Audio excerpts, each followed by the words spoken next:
اور میرے معصومین کی فرامین کی روشنی میں بہت سارے لوگوں کے ذہنوں میں یہ بات آتی ہے جب کبھی ہم مناجات ائمہ کی بات کرتے ہیں نا، بھائی وہ تو معصوم تھے، معصوم کو کیا ضرورت ہے توبہ کرنے کی؟ بھائی میرے معصومین فرماتے ہیں توبہ کا معنی ہوتا ہے خدا کی طرف رجوع کرنا۔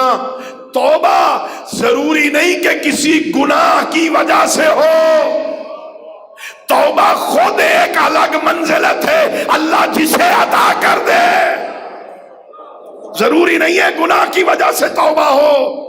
یہ بغیر گناہ کے بھی خدا کی بارگاہ میں بیٹھ کر اس کی عظمتوں کا ذکر کرنا، اپنی چھوٹی موٹی کوتاہیوں کا ذکر کرنا، یہ ضروری نہیں ہے گناہ کی وجہ سے توبہ ہو۔ اگر یہ بات ذہن میں آ گئی ہے نا تو میں ایک آج کے زندہ مسئلے کی طرف بھی متوجہ کرنا چاہتا ہوں۔ یہ توبہ صرف گناہ کی وجہ سے نہیں ہوتی، اس کی بارگاہ میں قرب کے اضافے کے لیے بھی توبہ ہوتی ہے۔ اب یاد رکھنا ضروری نہیں کہ آدم نے کوئی گناہ کیا تھا تب تو